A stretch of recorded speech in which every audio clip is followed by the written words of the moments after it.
The City of Amarillo is providing a new communications resource that encourages community involvement. Thanks for joining us. Thanks for being here, everyone. According to city officials, the program Community Solutions will allow members of the Amarillo City Council to receive information and feedback on various topics from various residents. This new outlet for Amarilloans, beginning with the subject housing. KAMR Local 4's Ali Cassetti reports that story topping our news tonight at 10 from your local election headquarters.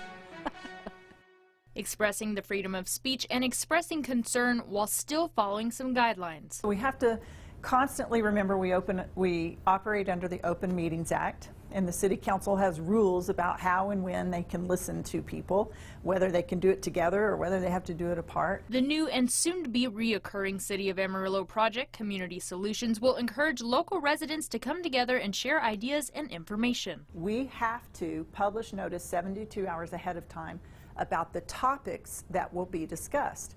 Well, how do we know what people want to come and talk to us about? So it's this sort of chicken and an egg kind of problem.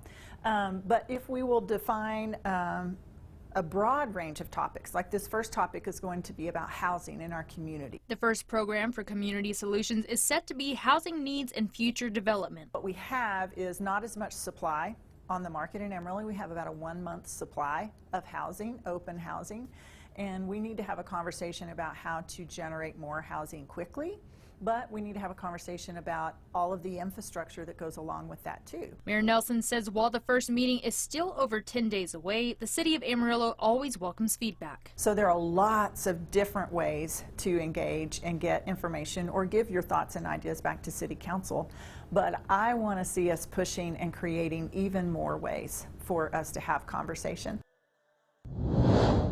City of Amarillo Managing Director of Planning and Special Projects, Andrew Freeman, stated the housing industry is constantly changing across the nation and in Amarillo as the population grows. How can Amarillo address these changes as far as housing costs and housing needs? These are topics we want to discuss as a community. In studio, Ali Cassetti, KAMR Local 4 News. Jackie. Ali, thank you. The first program that focuses on housing will take place May 11th from 6 to 8 p.m. at the Amarillo Civic Center Grand Plaza.